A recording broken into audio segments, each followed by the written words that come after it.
Welcome for another week. National Championship Day today. Me and Mike did half the podcast before the podcast. Yeah, we were talking a long time. And we'll get to that in a second as far as talking about the promotions and all that stuff. And just so everybody knows, this is being recorded, around 1 o'clock before the national title game. So you're going to see a lot of people see this on Tuesday and Wednesday. We don't know who's going to win.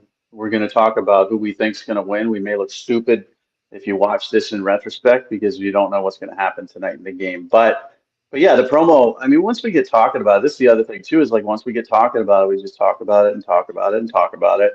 Um, and I'm getting DMs, from clients, Brock Marshalik just sent in a video of his son Gavin, who's a 2026 quarterback for Pennsylvania, just pop out a retweet on that. I was talking to, who was it?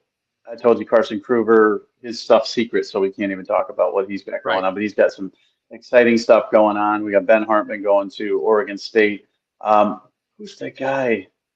Zaire, where is Oh, he? oh, Daniel. Zaire Daniel, yeah. So he's going to go PG. So he sent me some more workout videos, so I got to cut off some stuff of him. And he asked me, he said, hey, can you get me into one of these camps? And they said, Under Armour or Rivals or whatever. And I said, you're a PG, they won't let you in. First of all, there's no PG camps that I know of.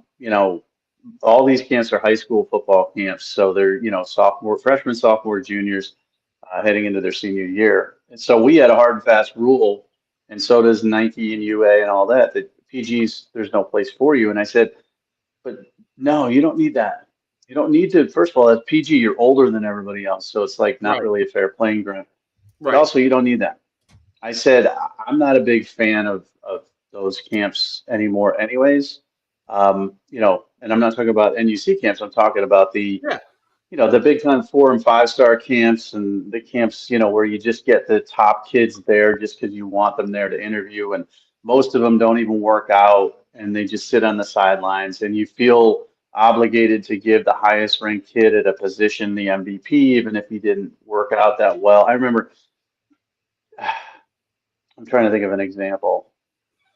A really good. So the opposite of that is like Joe Mixon at one of our first Rivals camps. He was at one of our camps. I think it was LA, and that LA camp was on the same day as the Nike camp, and it was our first LA camp ever for Under Armour and Rivals. And we were competing with Nike to try to get kids, and some of the kids went there, and some of the kids came to us. And Joe Mixon was a 5 star player. He came to our camp, worked out at wide receiver and running back, and he was freaking awesome. And we gave him the MVP at wide receiver because that's what he worked out at the most. But there were other highly ranked wide receivers. And this is nothing new to me, but we had some 7-on-7 guys out there in California that were really pissed that Joe Mixon won the MVP because they thought their kid should, to the point where physically I was the guy in charge, so I was the one getting they threatened me. Yeah. And these are And by guys, the way, it's a recurring theme that you getting these are threatened. guys from Compton, man. I mean, this is Compton, Venice Beach. I mean, these are badass dudes want to kick my ass. I remember one of them was like 420 pounds, big fat dude, white t-shirt. I forget what his nickname was, Java or something like that. And he couldn't come close to catching me if you wanted to, but they had to hold him back because he didn't Really? win MVP. And Mixon earned it. So this wasn't a Right. political Right. thing like, oh, Joe Mixon, you're not going to Nike, you're coming to Right. us. We Right. owe you Right. this MVP. But there's a lot of politics involved in there. And it's really not, those 5 and 4 star camps aren't about evaluating the best players and finding a spot for a Zaire Daniel who nobody knows about. So I said to him, I said, listen, let's see what happens. We still got some promos that you're doing for with us. Let's see what happens. And then, as you're a PG, we'll continue the promo because we don't have a rule. You can be a promo or JUCO, I mean PG or JUCO, and we'll still do the promotion plan with you. You can be a high school player, you can be a transfer portal player. Yeah. I said, this is the way to success, not getting into one of those camps. Absolutely. Look, it's had a huge impact on the players. The Bryce Enlows of the world are picking up offers. I think of him because I think of their family as a whole has tried to turn over every stone they can So I say like kudos that they utilize our promos. They have some other programs they're working with. They are putting, and it's worked. Look, he's got Bryant College offer. He's got Merrimack, which is Merrimack an FCS going FBS. I was confused about what Merrimack. No, I think they're FCS. I don't think they're going FBS. I Oh, think okay, they're FCS. they're FCS. Their hockey is Division One. Their hockey is. That's a I really was confused as to what. really Yeah, small school though. But yeah, it's got Bryant, Merrimack, and Pace, and he pace. had nothing a month ago. And as you were about to say, I'm sure there was a little bit of panic, on their part. And it's like, there's no panic on our part. We've been here, done this. I'm not confident that every kid's going to get an offer, Right, but we continue to tell you, stay the course. Same with Hartman, stay the course, stay the course. We're going to keep promoting you. Carter Lynch, the transfer from Cal, a little frustrated, you know, the portal, all these kids committing, and he gets a little nervous. Like there's so many commit. Stay the course. Stay the course. It's consistency that does it. And I think for Kruger, for Hartman, for Enlow, for a lot of these kids, the consistency does it. It's not one-time promotion. Oh my God, who's this kid? I gotta have him. It's I'm familiar with this kid. I'm more familiar with this kid. I understand what this kid, and this kid is also really, really dedicated to becoming a great football player because he's investing in this product and he's not going to go away. I honestly think if Enlo had nothing, I think his mom would have paid for 6 more months of promotion because she wants him to succeed that much. right. And it's not necessary now because he stayed the course. But had he done nothing, I don't think he would have got anything. Yeah, I mean, it would have been Division 3 player, and the thing is, the ability was there, but it's, he plays at a school that has a lot of Division 1 players, right? So what happens is, I say this all the time: when you're at a school that has a lot of Division 1 players, sometimes it could be hard if you're like a borderline guy because they kind of barnstorm at all the Division 1 guys, and then you might be a borderline guy that could play at that level or close to that level, like an FCS. But what happens is the coach's time, not his fault. The guy's a great coach, does a great job. Your time gets, pulled. You're only one human being, a staff of, how far can you go as a high school coach? So what happens is this one kid who has 20 offers, all these coaches are calling you, right? They're calling you, I want this guy. And he has like a bunch of guys, right? And then all of a sudden, like, you're like, whoa, wait a minute. We got to get this kid recruited, right? Like, and it's a tough job. So that's where we begin to fill the gaps in. We're not replacing anybody. We're adding to this process where someone may not be able to fill it. That's what this promo does in a very unique way by the two most prominent people in recruiting, bar none, there are. Like, anyone can say whatever they want. I mean, they could put whatever they want on their Twitters. I mean, it's not that they're not good. It's that we've put in time that cannot be replicated. And that's equity with not just our marketplace, but the coaches, by doing it over and over again and being able to be correct on the features of an athlete, right? We're not saying you should offer this kid. We're saying these are the features of this player that you should be taking a look at. This is what he does well. This is what we like. And a lot of times guys will look at it and say, yeah, I'm in agreement. They don't want someone going and saying, take my kid. That turns them off. They want to be able to make that decision themselves. You can influence, but they want to be able to make that decision, say, you know what? I'm taking all this information in, and this is why I'm offering him. And you know what? It was great that Mike and Dave gave us some good info on this kid that I might not have thought about before. Right. And I also think there's and not everybody can afford promotions. So it's Right. not like, it's not like shaming anybody who can't afford Right, of promotion, but course. there's a hunger aspect to it. Um, if a kid is hungry enough to, like you said, the endless, it's not just us. They're trying everything they can. And there's a hunger aspect to that a kid in a family like that are going to do whatever it can to reach their goal and make their dream happen and not just be satisfied once that happens. If he lands at Bryant as an FCS linebacker, he's going to play as hard as possible because Yep. he's that type of kid. And you can see that in the ability to promote. Now, the people who can't afford the promotion, their kids could be equally as hungry. But we're in a world where if you can afford it, it's a tremendous supplement to your efforts. And as you said, he's at the Hunt School. The Hunt School coaches fly in there like a billion times, but sometimes it's not good to be at a school in the middle of North Dakota or Idaho as an Right, example, like McCray Moore. right, McCray right. Moore, one of our transfer portal guys. Nobody's going to Idaho to recruit kids. Just not. That's bad, and that's when you need, it's when you need the promotion because no one's going to come to your school. But when you're at a big school and the focus is on, the 10 Power Five kids that are at that school or have that potential, and you're going to get overlooked. There's not enough time for the coach or the coaches visiting to care about you.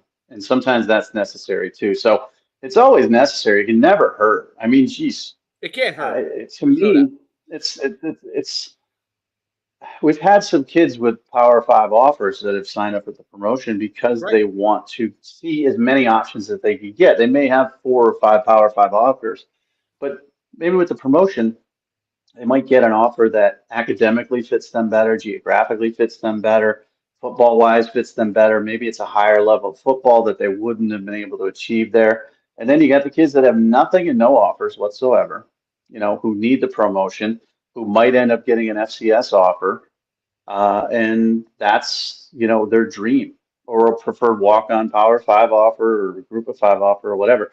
And I have kids ask me all the time, I mean, can I get a Power Five offer with this promotion? And my answer to them is every time, it's like, I don't know. I don't know. I'm not going to tell you yes or no because I don't know. Um, I'm going to say all we do is promote, and they're going to make their determinations. I'm not going to pick up the phone and call Ryan Day and say I think this kid's legit and you should take him. I don't know Ryan Day's recruiting board. I don't know his depth chart. I don't know who's transferring in, who's transferring out. I don't know anything about his targets. So who am I to say that you need a linebacker that's transferring in from a different right, school? But I will put it out there, and Ryan Day will see it. Now, whether he cares or his staff, I mean, Ryan Day won't see it, but his staff will see it. Mark Pantoni and those guys will see it. And if they see a kid, now Ohio State's a different story. Most of those kids don't need promotion at Ohio State's recruiting. But Ryan Day knows other people. Ryan Day went to school at UNH. Ryan Day right, coached at Boston College. Ryan Day, was out on the West Coast, San Francisco in the NFL. Ryan Day knows a billion coaches, and he might have a buddy and a friend, from his days, like Mike Dawson used to be at Nebraska. He's not anymore, but Mike Dawson's a good example. He coached with Ryan Day at BC. They're in Nebraska. Nebraska might be looking for an O lineman. He might have talked to Mike Dawson, who needs an O lineman. Ryan Day sees this kid, or Pantoni sees this kid, and they don't need an offensive lineman. They got 5 stars lining up to play, but Nebraska might need one. And then he tells them about it. It's all word of mouth. So the promotion itself will get you the views, but the views lead to people talking about you and telling other people about you, and that's how it snowballs. And that's what the portal too. Look what Andy Jaffe has picked up since we started the promo. He's at Bowling Green, Duke, Maryland, Pittsburgh, Toledo, USF, Wake Forest. I think he had one of those when we started. I think he may have had Yeah, he Toledo and clarified too, and he yeah, was very Toledo his and dad Toledo and his, Wake. I his think dad he was had. very. Yeah, because I remember I put in the first promo that he had a Duke offer, and his dad was nice enough to correct me that he didn't have a Duke offer. He had a Duke offer from the old staff, and then Elko took over and he didn't have an offer from the new staff. I believe that's accurate, but but these are people that listen, they understand what they want, and what they need, and they're not going to lie about it either.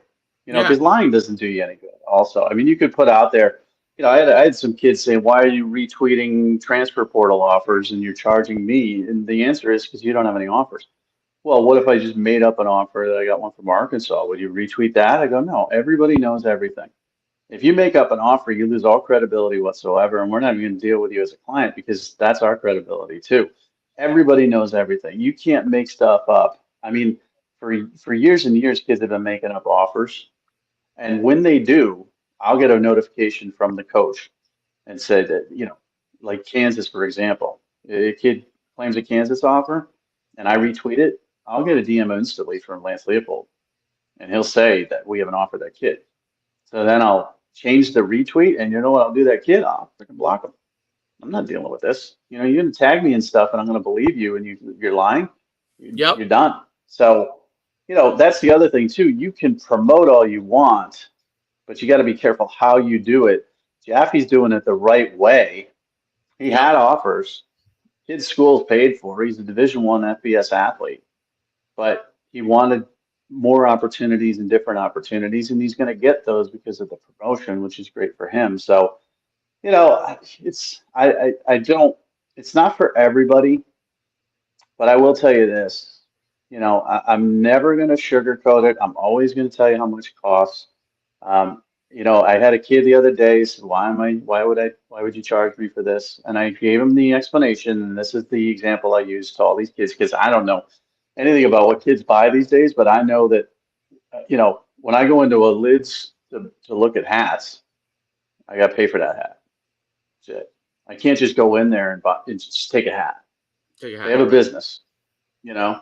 And honestly, Coach Manis made this point to me.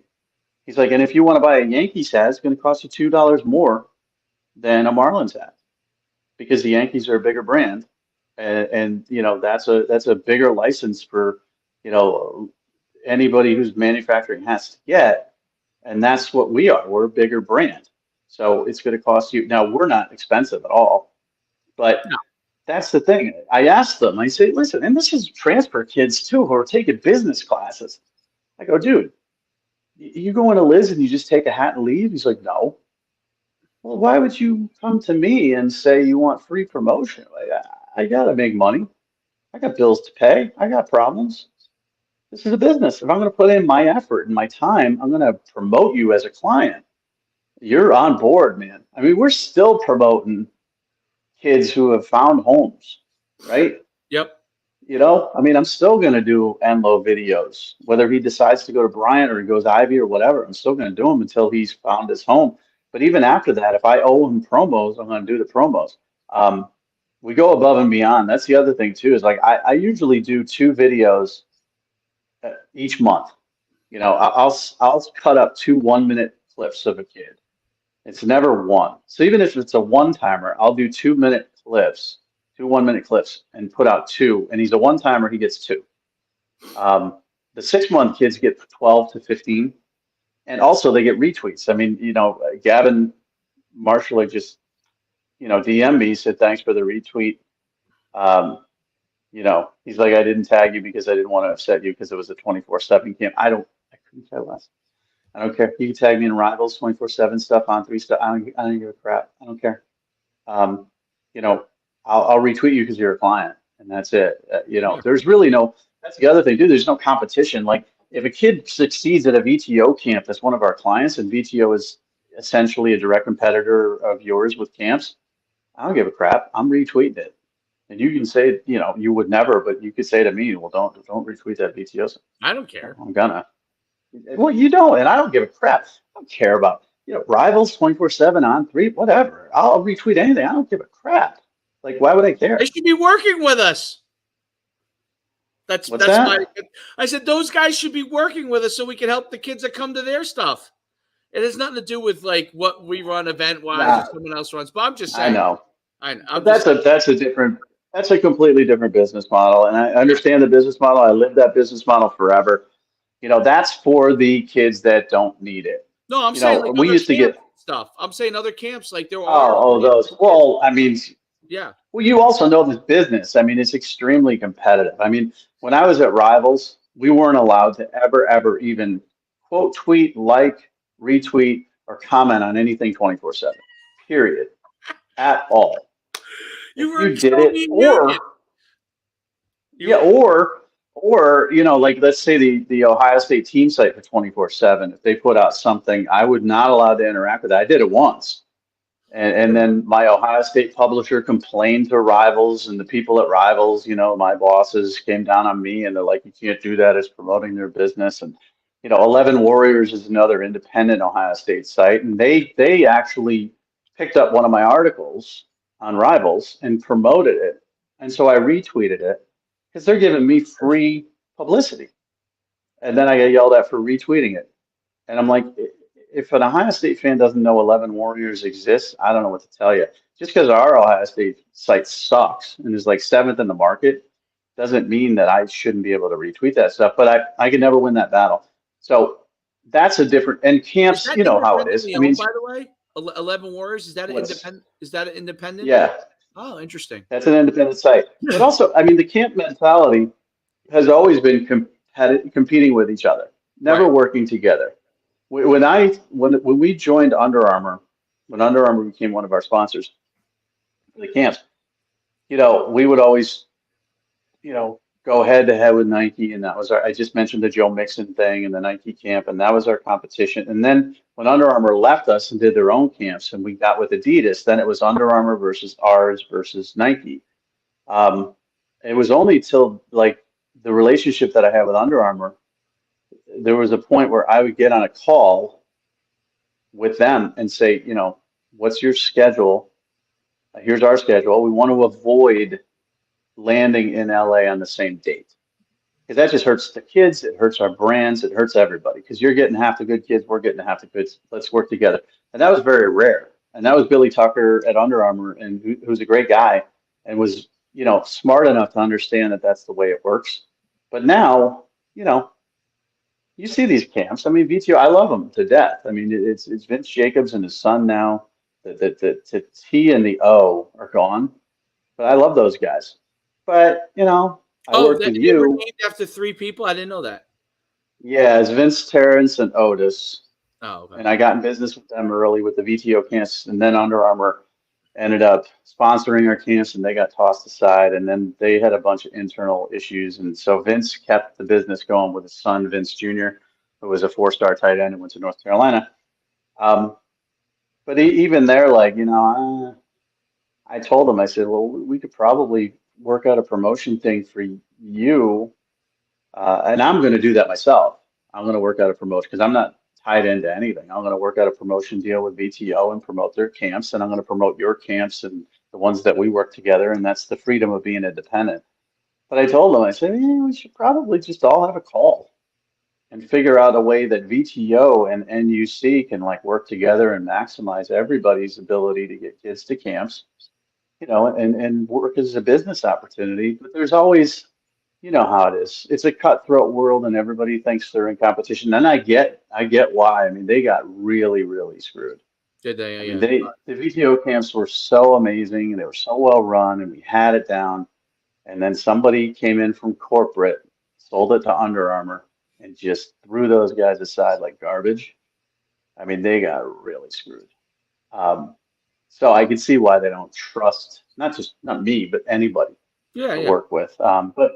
But yeah, so I mean, like I don't care if it's 24/7. I just retweet it. Now Brock's telling me something. I don't give a crap what you put out. If you're a client, I'm going to retweet it if it's, your video. So that, Marshall X is 6 month, right? We've done more than 6 months worth of stuff. And I kind of grandfathered him in as our parent liaison. You know, I said, if you're willing to talk to parents as your experience as a parent, but I haven't really taken advantage of that. I haven't really had him talk to a lot of parents. But I mean, this is extra. This is a retweet of a video that he has at a camp. I don't care. It doesn't cost me anything to retweet it, but it does cost money to put the videos together, to do the analysis, to continue to effort towards a scholarship for these kids. So that's why it costs money. But you pay for everything that's valuable in this world, and I think this is pretty valuable. Well, you can't buy a Tesla with a handshake, so you're gonna need money. Uh, so if you want something good, it's although I don't know if Oh, so Tesla but their stock has been plummeting. myfootballcamps.com. It's myfootballcamps.com/D1. Well, that's because, I mean, the guy in charge is a bit of a lunatic, right? Although brilliant. Well, they're self-driving cars too. I mean, I think that's awesome. But I saw a meme the other day of somebody said that, one of their hobbies is to drive around and find a Tesla and swerve at it just so that the artificial intelligence of the self-driving car, like, I don't know, just to mess with a self-driving car, which you wouldn't do that if somebody's in a car because it might kill you, right? But if somebody's in the back seat and you got a self-driving car, you swerve at it, the thing overcorrects, and I'm like, that doesn't sound very safe to me. But Doesn't sound people safe. don't like Tesla. Well, they don't like Tesla because it's a rich person's car, and it's a super billionaire who owns it, and that's the problem. And of course, people consider him a Trumper, and he owns Twitter now, and everything's political, man. I like Everything's that he owns freaking Twitter. political. I like him on Twitter. He's The only helped in problem a I have lot. with Twitter is, God, freaking Twitter blue pisses me off. Just because now there's blue check marks if you buy them, so you get guys with like 30 followers of a blue check mark. So they kind of changed it now where it's a blue check mark, and there's a gold check mark for a business. You saw that? Like the NFL has a gold check mark. Oh, I didn't even know that. Yeah. Um, yeah, if you're a business, you'll have a gold check mark. So like, 24/7 Sports has a gold check mark. If you're an individual, you'll have a blue check mark. And then you have to hover over or click on the blue check mark to see what level of blue check mark you are. And it said, this is a legacy verified account. It may or may not be notable. And that's what they did to all the blue check mark people, which sucks because that's what I am. I'm a legacy verified account. But really, I'm a verified account. But people can get a blue check mark now by just subscribing to Twitter Blue. And it's hard for me to, like, sometimes I see somebody commenting on something and I see a blue check mark and I go back to what it used to be. And I'm like, oh, this guy's in the business. And it's some slappy with 20 followers and he's got a blue check mark. I'm like, oh boy, that's not good. So anyhow, He could charge a but you got to thousand. monetize Twitter. By the way, He's gonna he monetized Twitter. Yeah. got to. How is Twitter not monetized? I mean, everybody uses Twitter. It's got to be. I know Facebook's still the number one social media platform, because the age variation from Facebook is high to very low. But Twitter is number two, I believe, ahead of Instagram. How do you not make money on this thing? How do you, I mean, everybody's on it every single day. I mean, last week, obviously, we haven't talked about the DeMar Hamlin situation on Monday Night Football. Right. Twitter almost went down from that because everybody on earth went to Twitter to send prayers and condolences and talk That was about that terrible. situation. And again, like it's the most popular platform to me for anybody in the demographic age of 30 to 50, and yet they weren't making money. So Elon Musk will figure that out and make money off it, which is great, I think. Um, Well, it'll make it but better, I I don't think, even. in the long run.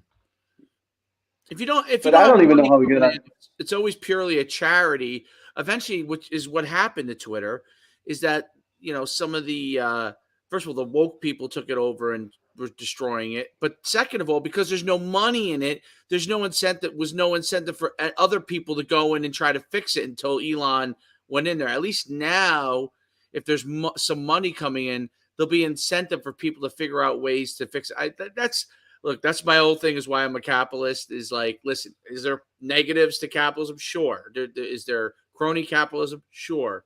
But you know what? If there isn't a profit incentive, then there is no money to give back to anybody. Like if people aren't making money, there's no money to give back. Now, and that's what communism and socialism is to me. It's like, no, well, let me explain it. Those privileged people over there that are politically connected, they are getting benefits, but everybody else, you're stuck, and they're like, there's no way out of it, and there's no profit incentive, so there's no way to get unstuck. I mean, you have to have, now, are there losers in a capitalist environment? Are there people that end up failing because of it? Yeah. But you know what? Then you go do something else and you get another opportunity. And there's nothing to ever stop you from going and getting the job. Like that's what I always say. Like, there's a place for everybody. You want to be a worker and work, you could do that. If you want to start your own thing and make it as big or as small as you want to make it, you can do that. Is there a guarantee that you will succeed? No. I love when corporate, and you were corporate obviously for a long time, right?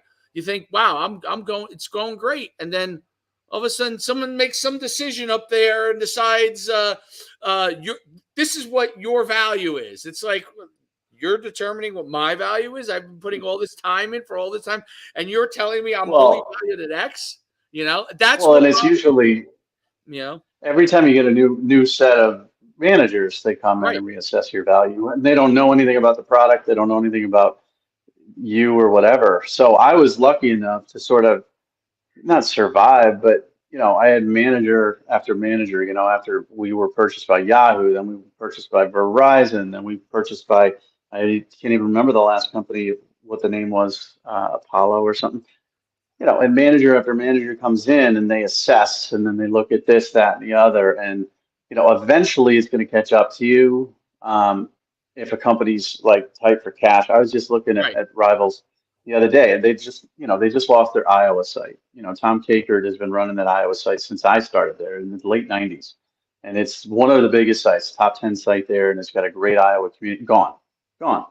Went to On3 with Shannon Terry, of course, just like the Nebraska site and a lot of the other bigger sites. So, they're hurting for money, but when a company is already trying to trim down, money wise, they're going to look at the person that makes the most. And that's the person they're going to initially say, well, you got to make less. And then they're eventually going to say, well, we can't afford you anymore.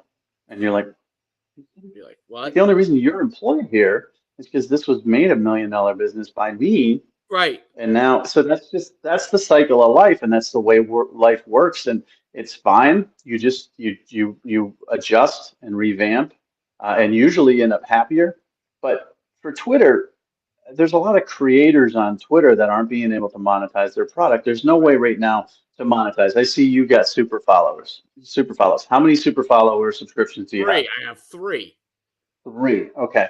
So that's worthless. Then the other one is these spaces.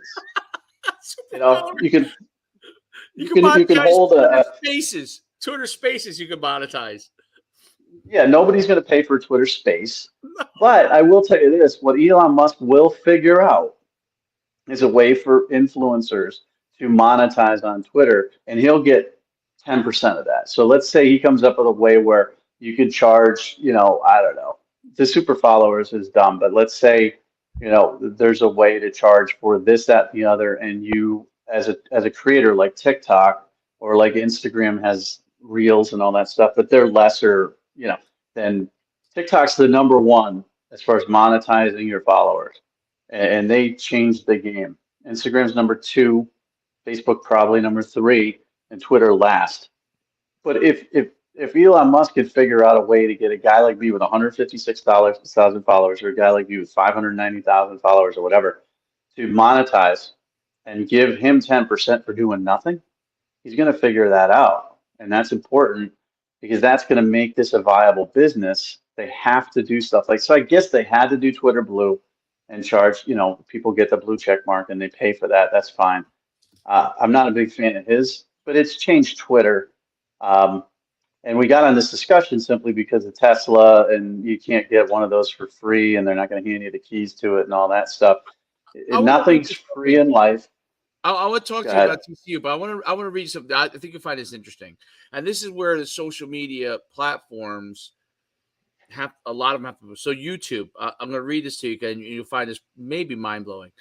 So, so we've had a few 3 million view months, but this month we're at 1.3 million for YouTube views. Okay, Oh, I forgot about YouTube. They're number two behind they're TikTok, number I think. two. You're right. So, and I'm at 39,000 subscribers. They're pretty good. It's not like my Twitter and the other ones, but it's pretty good. Um, so 1.3 million views.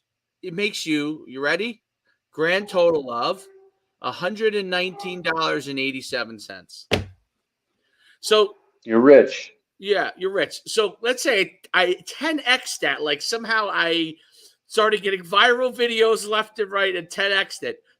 I'd make $1,000 for 10 million views. I mean, that's pennies.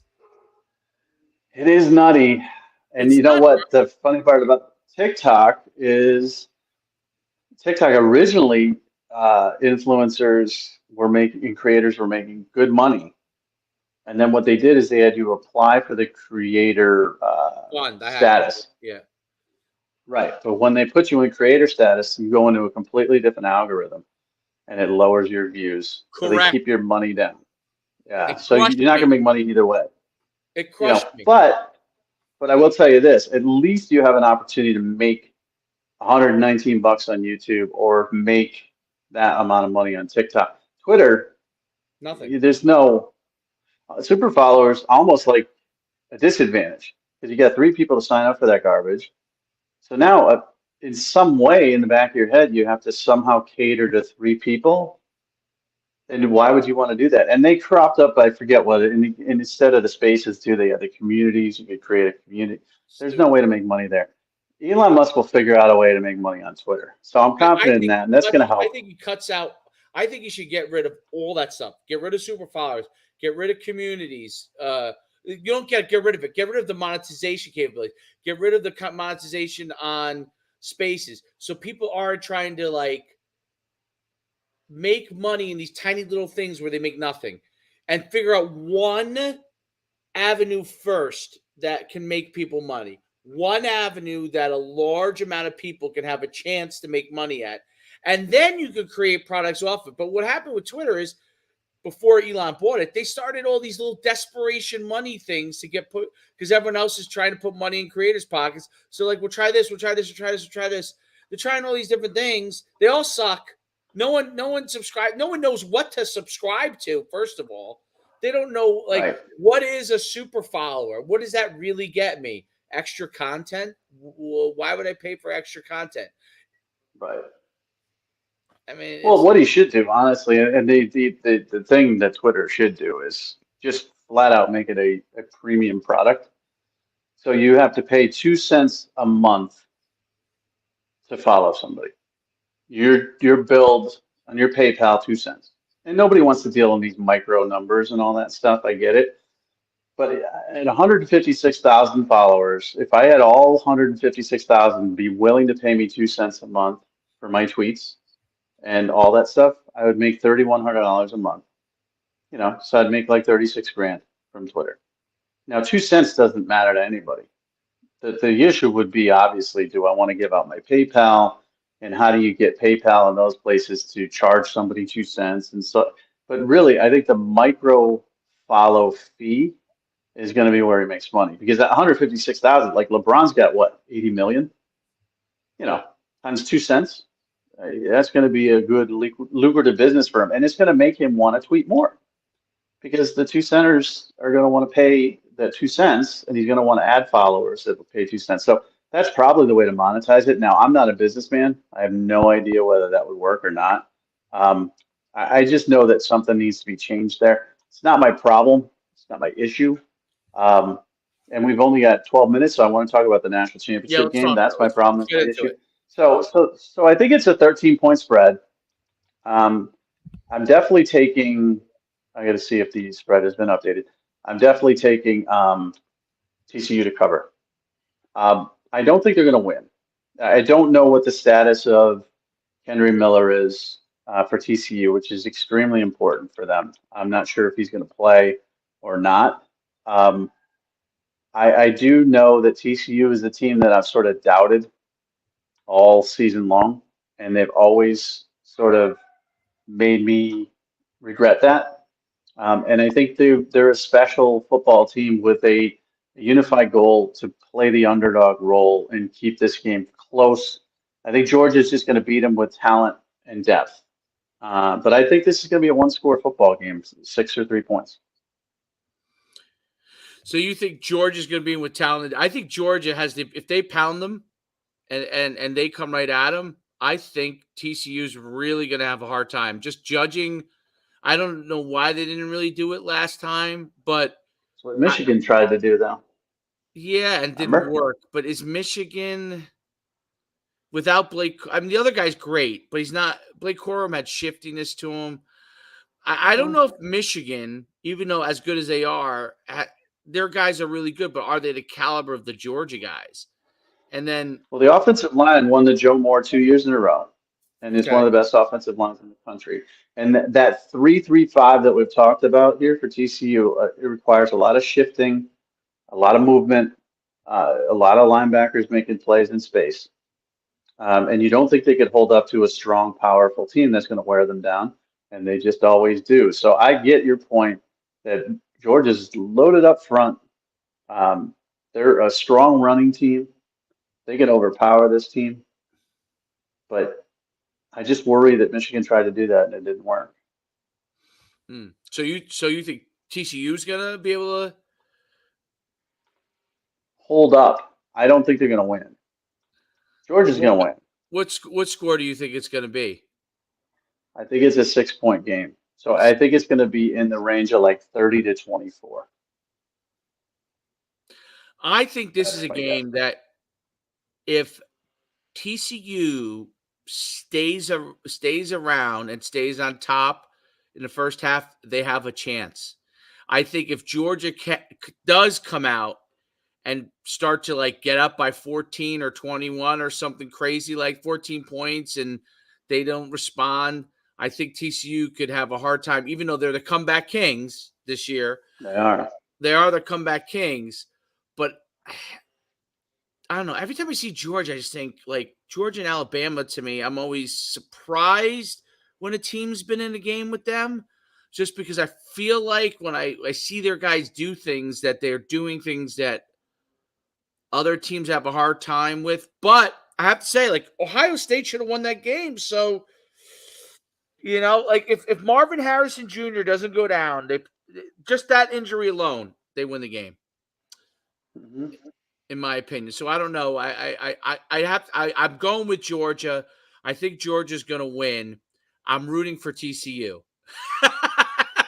Yeah, I'm rooting for TCU too because I think the story, Cinderella story is fun. And, listen, we had our Cinderella story last year with Stetson Bennett and, a former walk-on to national championship quarterback, and he could do it twice in a row. And then there has been a repeat since 2011. So it'd be a great story for Georgia to win, and I fully expect them to win, but I'll be rooting for TCU. I mean, I just, I don't think we're ever going to see this again. I don't think we're going to see a team go from 5-7. I know with the portal it's possible, but not at TCU level. Like at USC, went from 4-8 last year to 10 wins this season. Um, I think you could do that in a big time program, but I don't think you can do it at a TCU level. So I would like to see them finish this. I think it would probably be the biggest Cinderella national champion in a very long time, maybe since what, BYU Definitely. 100 years ago? And then BYU win, wasn't it like I don't know? They played like in the Holiday Bowl or something like that, and Yeah, I think they won. They were undefeated. It was like I think it was the 80s. It's been that long. So when you look at the winners, LSU, Alabama, Ohio State, um, Auburn, uh, it even, to the traditional winners like Texas won, Oklahoma won, um, years ago, Tennessee, Michigan, Nebraska, all those teams are like power teams.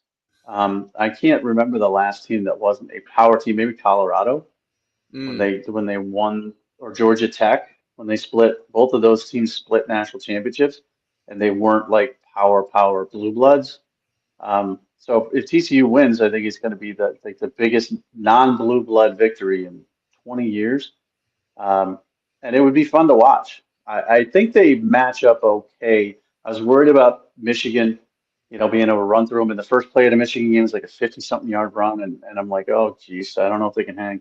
And they hung. So Georgia's a very similar team to Michigan. JJ McCarthy and Stetson Bennett are both talented. JJ McCarthy has more upside. Stetson Bennett has been very, very effective. Didn't have a great game against Ohio State, but enough to win. Um, you know, both have similar wide receiver cores. They're not great. They're good. Brock Bowers is the X factor for them offensively. Defensively, really good team, runs to the ball, good secondary, great front. That's where TCU could be in trouble, is trying to move the ball against that UGA offense without passing the ball like Ohio State did. They're going to try to run, and Duggan's going to try to do what Dugan's going to try to do with his feet. They might get stuff there, and that's where it could get ugly if they do. But if they can move the ball and stay with this team, offensively, into the fourth quarter, it'll be a close game. Yeah, I agree with you. It's very exciting to have a situation like this. This is what they've hoped would happen at some point with the CFP. Like the pundits are like, well, we don't need a playoff. Look how we got it to this point this time. I still would like to see. I don't know. I feel like I'd like to see 8, but Well, there's going to be 12, and maybe that'll keep this alive. is Maybe that you'll when is see 12 like going to a, place? When does that go in? like 2025, I Okay, think. I Which didn't should, realize. that might be a situation where, the third team from the Big Ten, like a Wisconsin or somebody like that gets in and runs the table surprisingly, you know. But when it's four or when it's two, like the BCS used to be, this is unheard of. It's just completely unheard of. So it's great for the sport. I'll be watching tonight. Then college football's over.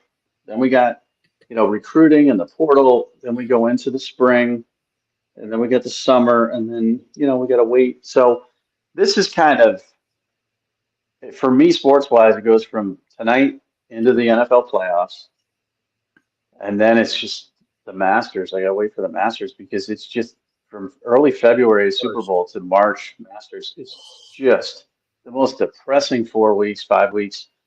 It's nothing. I mean, it's NBA. Who cares? College basketball, March Madness. You have to wait for that. February is a really difficult time when it comes to sports. So enjoy this one tonight. And again, you're going to watch this tomorrow, and you'll be like, "Oh, these guys are idiots." If Georgia wins 40-10, but heading into this game, I mean, it looks 13 is a lot. Now, this is also the thing in gambling. I do a gambling podcast every weekend. Oh, you do? Um, when you see a line like that to me is a little bit too high.